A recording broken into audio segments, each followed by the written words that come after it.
Class 12th में हम लोग अभी फंक्शन चैप्टर पढ़ रहे हैं। फंक्शन चैप्टर में हम लोगों ने फंक्शन के बारे में बहुत सारी चीज़ें पढ़ी। फंक्शन के बारे में हमने ये पढ़ा कि फंक्शन के टाइप्स कैसे होते हैं, कितने होते हैं, उन्हें किस तरह से सॉल्व किया जाता है। इस फंक्शन चैप्टर में फिर हमने कंपोजिट फंक्शंस के बारे में पढ़ा, संयुक्त फलनों के बारे में पढ़ा। कंपोजिट फंक्शन, संयुक्त फलनों के बारे में पढ़ने के बाद फंक्शन चैप्टर का जो आखिरी टॉपिक है, जो आखिरी पड़ाव है, वो है हमारा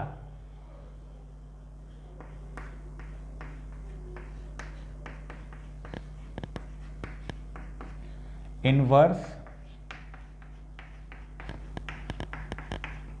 फंक्शन। इनवर्स फंक्शन को हम लोग हिंदी में प्रतिलोम फलन कहते हैं। इनवर्स फंक्शन, प्रतिलोम फलन। आइए सबसे पहले समझते हैं कि आखिर ये इनवर्स फंक्शन होता क्या है, क्या होता है ये प्रतिलोम फलन। इनवर्स फंक्शन के बारे में जानने से पहले एक बार जरा फंक्शन को समझते हैं वापस से कि फलन कैसा होता था, फंक्शन कैसा होता था। हम यहां पर दो सेट्स के बारे में बात करते हैं। हमने दो सेट्स ले लिए। पहला सेट हमने ए लिया, दूसरा सेट हमने बी लिया। पहले सेट में हमने कुछ एलिमेंट्स लिए, दूसरे सेट में भी हमने कुछ एलिमेंट्स लिए। पहले वाले सेट में, पहले वाले समुच्चय में मान लीजिए कि हमने A B C D ABCD लिया। दूसरे वाले में मान लीजिए हमने 1 2 3 4 ऐसे करके कुछ अवयव लिए। हमने ए वाले समुच्चय में ABCD अवयव लिए, बी वाले समुच्चय में हमने 1 2 3 4 अवयव लिए। अब हम एक फंक्शन को इस प्रकार से डिफाइन कर रहे हैं जो सेट ए से सेट बी में डिफाइन हो, और ये फंक्शन हमारा fx है। मान लीजिए कि हमने एक फंक्शन लिया fx, और वो fx जो फंक्शन है वो सेट ए के एलिमेंट को सेट बी के एलिमेंट्स के साथ रिलेट करता है, समुच्चय ए के अवयवों को समुच्चय बी के अवयवों के साथ जोड़ता है। कैसे जोड़ता है? मान लीजिए जैसे भी जोड़ना जोड़ दीजिए। मान लीजिए ए जो है वो 1 के साथ जुड़ा है, बी जो है 3 के साथ जुड़ा है, डी जो है 2 के साथ जुड़ा है, और सी जो है 4 के साथ जुड़ा है। यानी ये फंक्शन कुछ इस प्रकार से है कि हमारा फंक्शन जो fx है इसमें, अच्छा डोमेन और कोडोमेन का वापस से समझिए। जब भी हम कोई फंक्शन डिफाइन करते हैं तो उस फंक्शन में जो फर्स्ट वाला हमारा सेट होता है, उस फर्स्ट वाले सेट के जितने भी एलिमेंट्स होते हैं वो सारे के सारे एलिमेंट्स को हम डोमेन कहते हैं, प्रांत कहते हैं। फलन के प्रथम समुच्चय के सभी अवयवों को हम लोग प्रांत कहते हैं, और सेकंड वाले सेट में जितने भी एलिमेंट्स होते हैं उन सारे एलिमेंट्स को हम कोडोमेन कहते हैं।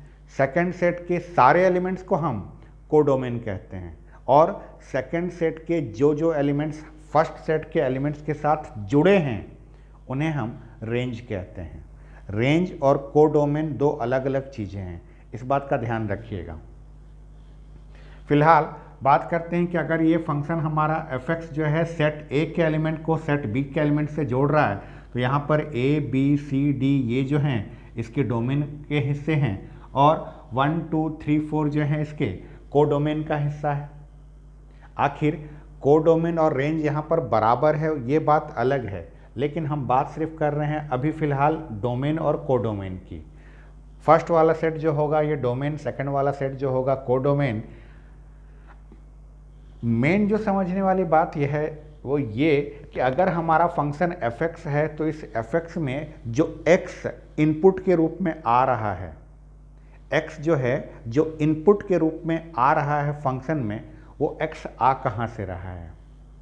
बात अगर हम करें तो हमारे किसी भी फंक्शन में जो हमारा इनपुट होता है, ये इनपुट हमेशा डोमेन से आता है, और जो भी हमारा आउटपुट निकलता है ये आउटपुट हमेशा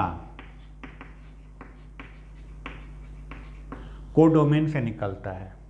आप इस बात का ध्यान हमेशा रखिएगा कि जब भी आप इनपुट देने वाले हैं, फंक्शन को आप कोई चीज़ देने वाले हैं, तो देने का काम हमेशा आप डोमेन से करेंगे, और डोमेन से कोई चीज़ फंक्शन में डालने के बाद जो आपके पास बन के बाहर आएगा वो आपका कोडोमेन से आता है। तो हमने एक फंक्शन fx को इस प्रकार से लिया है कि अगर इस फंक्शन में fx में x की जगह पर हमने a डाला तो हमें क्या मिल रहा है, 1 मिल रहा है। और फंक्शन में x की जगह पर अगर हमने b डाल दिया तो b डालने पर हमें इस फंक्शन ने 3 दिया। इस x में फंक्शन में इस x की जगह पर अगर हमने c डाल दिया तो फंक्शन में जैसे ही x की जगह c गया हमें क्या मिला, 4 मिला। और फंक्शन में अगर x की जगह पर हमने d डाला तो d डालने पर हमें क्या मिला, 2 मिला। ठीक, तो ये है इनपुट और ये है उसका आउटपुट। ये तो हुई बात फंक्शन की। अब बात करते हैं इनवर्स की। आखिर ये इनवर्स क्या है? हम इस फंक्शन के बारे में ऐसे भी तो कह सकते हैं कि हमारा ये फंक्शन कुछ इस तरह से है कि अगर हमने x की जगह पर a डाला है तो हमें आउटपुट में 1 मिल रहा है, x की जगह b डाला तो आउटपुट में 3 मिला, और x की जगह c डाला तो आउटपुट में 4 मिला, x की जगह d डाला तो आउटपुट में 2 मिला। फंक्शन को तो हमने ऐसे ही कहा। क्या हम किसी एक ऐसे फंक्शन के बारे में सोच सकते हैं, बात अभी सोचने की हो रही है कि क्या हम किसी एक ऐसे फंक्शन के बारे में सोच सकते हैं क्या जिसमें अगर हम 1 डालें तो 1 डालने पर हमें a मिल जाए। एक ऐसा फंक्शन हो जिसमें x की जगह पर अगर हम 2 डालें तो x की जगह पर 2 डालने पर हमें d मिल जाए। एक ऐसा फंक्शन जिसमें x की जगह पर 3 डालने पर हमें b मिल जाए, और x की जगह पर अगर हम 4 डालें तो हमें c मिले। तो आपके मन में ये विचार आएगा कि मैं जो कह रहा हूँ वो इसका उल्टा ही तो कह रहा हूँ। अभी अभी फंक्शन में हमने a डाला था तो a डालने पर हमारे फंक्शन ने हमें 1 दिया। तो हम बात कर रहे हैं कि ऐसे फंक्शन की जिसमें हम x की जगह पर 1 डालें तो 1 डालने पर हमें a वापस मिले। फंक्शन जो यहाँ पर दिया हुआ है वो फंक्शन ऐसा था जिसमें x की जगह पर b डालने पर 3 मिल रहा था। तो हम किसी ऐसे फंक्शन की बात कर रहे हैं जिसमें 3 डालने पर b मिल जाए। यानी जितने एरो इधर से उधर हैं वही एरो वापस रिवर्स हो जाएं, इन्वर्स हो जाएं। इसी को इन्वर्स कहा जाता है। यानी अगर हम किसी ऐसे फंक्शन के बारे में सोच पाएं जिसमें x की जगह पर 1 डालने पर a मिल जाए, x की जगह पर 2 डालने पर d मिल जाए, x की जगह पर 3 डालने पर b मिले, और x की जगह पर 4 डालने पर c मिले, तो उसी फंक्शन को हम इस फंक्शन का इन्वर्स कहेंगे। उस फलन को हम इस फलन fx का प्रतिलोम कहेंगे, जिसमें मामला जो है जस्ट उल्टा हो जाता है। अब हमने पहले फंक्शन जो लिया था उसका नाम हमने fx दिया था, तो जो इन्वर्स है वो किसका इन्वर्स है? इन्वर्स तो आखिर इसी का है। तो ये फंक्शन अगर fx है तो हम कहेंगे कि हमारे फंक्शन fx का इन्वर्स है। अगर इसका नाम gx रहता तो हम कहते कि हमारे फंक्शन gx का इन्वर्स है। और इस इन्वर्स को लिखा कैसे जाता है? आप जिसका भी इन्वर्स निकालने वाले हों उसके ऊपर में पावर में -1 लगा दें। पावर में घात के रूप में -1 लगाने पर हम इसको इन्वर्स पढ़ते हैं, और ये हमारा x वैसे का वैसे ही रहेगा। तो fx जो है एक ऐसा फलन है, fx जो है एक ऐसा फंक्शन है जो समुच्चय A के एलिमेंट्स को, सेट A के एलिमेंट्स को सेट B के एलिमेंट्स के साथ कनेक्ट कर रहा है। तो इसका जो इन्वर्स फंक्शन होगा, जो इसका प्रतिलोम फलन होगा, वो समुच्चय B के, सेट B के एलिमेंट्स को सेट A के एलिमेंट्स से कनेक्ट करेगा। बेसिक डिफरेंस फंक्शन फलन में इस समय बोर्ड पर जो आप देख पा रहे हैं उसमें हमारा फंक्शन fx जो है वो इस प्रकार से है कि ये सेट A से सेट B में डिफाइन हो रहा है। तो जब हम इस फंक्शन के प्रतिलोम की बात करेंगे, इसके इन्वर्स की बात करेंगे, तो इसका इन्वर्स फंक्शन जो होगा ये सेट बी के एलिमेंट को सेट ए के एलिमेंट से कनेक्ट करेगा। बस यही अंतर है फंक्शन में और उसके इन्वर्स में है।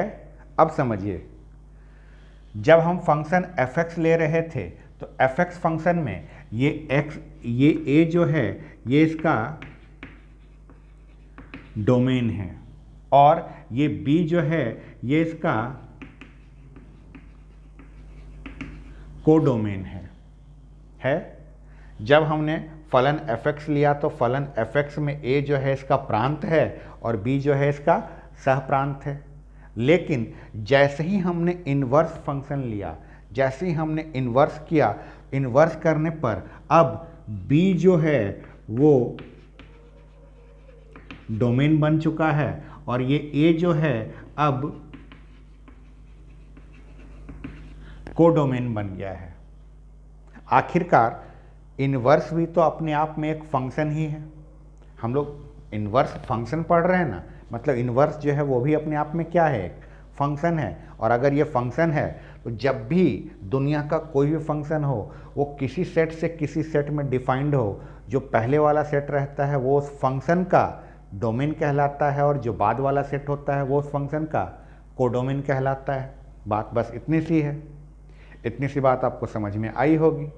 अच्छा, यहाँ पर एक चीज़ और बात अगर मैं करूँ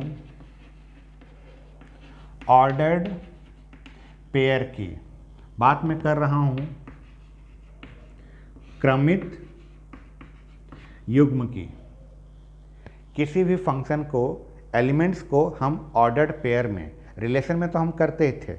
जब हमने संबंध चैप्टर पढ़ा था तो संबंध चैप्टर में हमने ऐसा किया है, ऑर्डर्ड पेयर बनाया है, क्रमित युग्म बनाया है। फंक्शन चैप्टर में ऑर्डर्ड पेयर कैसे बनता है? फंक्शन चैप्टर में ऑर्डर्ड पेयर बनाया जाता है। मान लीजिए कि इस मैपिंग को देखिए, इस फोटो को देखिए और इस फोटो में हमारा जो फंक्शन है, ये फंक्शन हमारा f(x) है और ये f(x) जो है ये इस प्रकार से है कि जब हमने x की जगह पर a दिया तो इस फंक्शन ने हमें 1 दिया, तो हम इसे ऐसे लिखते हैं a,1। यहाँ पर a जो है इसका डोमेन है और ये 1 जो है उसका रेंज है, रेंज, परिसर। क्यों? क्योंकि फंक्शन में a डालने पर हमें 1 मिला है। फंक्शन में a डालने पर हमें 1 मिला। फंक्शन में अगर हम b डालते हैं तो b डालने पर हमें क्या मिला था, 3, तो हम इसको ऐसे 3 लिखेंगे। फिर फंक्शन में अगर हमने c डाला, c डालने पर हमें क्या मिला, c डालने पर हमें 4 मिला। फंक्शन में अगर हमने d डाला तो d डालने पर हमें क्या मिला, 2 मिला। और तो इसमें कोई एलिमेंट है नहीं। तो ऑर्डर्ड पेयर क्रमित युग्म में किसी फलन के अवयवों को इस तरह से लिखा जाता है। अब इसका मतलब आप ऐसे भी समझिएगा, मान लीजिए कल के डेट में आपको किसी ने कहा कि भाई g(x) एक फंक्शन है और g(x) फंक्शन जो है वो इस तरह से है कि x p y q z w। कल के दिन में अगर आपको किसी ने ऐसा कह दिया कि g(x) अपने आप में एक फंक्शन है, फलन है और वो इस तरह से है, इसका क्या भावार्थ समझेंगे आप? क्या है इसका मतलब? इसका मतलब सिर्फ इतना सा है, आप पहले 2 अंडे बना लीजिए। पहले वाले अंडे में आपका x आएगा, y आएगा, z आएगा। आपको जहां मन वहां लिखिए x, y, z। दूसरे वाले अंडे में, दूसरे वाले गोले में p आएगा, q आएगा और w आएगा। यहाँ पर p है, यहाँ पर q है और यहाँ पर w है। और आपका फंक्शन कौन है? आपका फंक्शन जो है g(x) है। तो यहाँ से ऐसे g(x) ये इधर जा रहा है, हो गया। अब देखिए x किसके साथ जुड़ा है? x जुड़ा है p के साथ, तो ये x जो है आपका p के साथ जुड़ गया। y किसके साथ जुड़ा है? q के साथ, तो ये y आपका q के साथ जुड़ गया। z किसके साथ जुड़ा है? w के साथ, आपने इसको जोड़ दिया। तो कल के डेट में अगर इस तरह से कोई मैपिंग दे, फोटो दे, उस फोटो से आपको ऑर्डर्ड पेयर बनाना आना चाहिए। और अगर कल के डेट में किसी ने आपको ऑर्डर्ड पेयर दे दिया तो इस ऑर्डर्ड पेयर से आपको उसका मैपिंग बनाना आना चाहिए। दोनों चीज़ें आप समझ गए होंगे। इसके बाद एक बहुत इम्पॉर्टेंट टॉपिक पर हम चर्चा करने वाले हैं। सबसे पहले हमने तो अभी बात किया था कि एक फंक्शन है तो उस फंक्शन को अगर हम उल्टा कर दें, उल्टा कर देने से तो हमें इन्वर्स मिल जाता है। बात बिल्कुल सही है। किसी भी फंक्शन का उल्टा देखने पर हमें उसका इन्वर्स नज़र आता है। अब सवाल यहाँ पर यह उठता है कि क्या दुनिया के सारे फंक्शंस का इन्वर्स संभव है? क्या दुनिया में जितने भी फंक्शन हैं, यहाँ पर एक चीज़ और समझिएगा, जब हम रिलेशन चैप्टर पढ़ रहे थे तो रिलेशन में हमने ये बात बार बार दोहराई थी, बार बार हमने इसके बारे में आपसे चर्चा की थी कि सभी रिलेशन फंक्शन नहीं होते, सभी रिलेशन फंक्शन नहीं होते, कुछ खास रिलेशन ही फंक्शन बनते हैं। अब वही बात मैं यहाँ पर फिर से दोहरा रहा हूँ, लेकिन अपने शब्दों को परिवर्तित कर रहा हूँ। क्या बोल रहा हूँ, ध्यान से सुनिएगा। बात यहाँ पर हम कर रहे हैं इन्वर्स फंक्शन की। तो इन्वर्स फंक्शन में हमने जो सबसे स्टार्टिंग में आपसे कहा वो ये कहा कि किसी भी फंक्शन को आप इधर से उधर देखें, अगर उसी फंक्शन को उधर से हम इधर की तरफ देखते हैं तो वही इन्वर्स फंक्शन कहलाता है, वही इन्वर्स फंक्शन कहलाता है। अच्छा, बात अगर मैं करूं यहाँ पर एफ इन्वर्स एक्स की, अगर मैं इस एफ इन्वर्स एक्स की बात करूं और इस एफ इन्वर्स एक्स को अगर मैं ऑर्डर्ड पेयर के रूप में लिखूं तो ऑर्डर्ड पेयर में ये कैसे लिखाएगा? एफ इन्वर्स एक्स में 1 आने पर क्या मिलेगा? ए मिलेगा। तो हम लिखेंगे 1 आने पर ए का मिलना। एफ इन्वर्स एक्स में एक्स की जगह पर जब 2 डाला जाएगा तो ये 2 डालने पर क्या देना चाहिए? 2 डालने पर हमें डी देना चाहिए। एफ इन्वर्स एक्स में अगर हम एक्स की जगह पर 3 डालते हैं तो 3 डालने पर हमें क्या मिलेगा? 3 डालने पर हमें बी मिलेगा। और एफ इन्वर्स एक्स में एक्स की जगह पर 4 डालें तो 4 डालने पर हमें क्या मिलना चाहिए? सी मिलना चाहिए। यह है ऑर्डर्ड पेयर के रूप में लिखा हुआ, ऑर्डर्ड पेयर के रूप में लिखा हुआ और मैपिंग के रूप में लिखा हुआ, दोनों को आप समझ लीजिए। हाँ, बात जो हम अभी थोड़ी देर पहले कर रहे थे कि दुनिया के सभी फंक्शंस का क्या इन्वर्स फंक्शन मौजूद होगा? नहीं। जिस तरह से सभी रिलेशन फंक्शन नहीं होते, उसी तरह से सभी फंक्शंस का इन्वर्स संभव नहीं है। सभी फलनों का प्रतिलोम फलन संभव नहीं है। कुछ के होते हैं, कुछ के नहीं होते हैं। अब ये बात आपको समझना बहुत ज़रूरी है कि किन किन फंक्शंस का इन्वर्स होता है और किन किन फंक्शंस का इन्वर्स नहीं होता है। इसी एग्जाम्पल के थ्रू आपको ये समझना भी है। चलिए समझते हैं।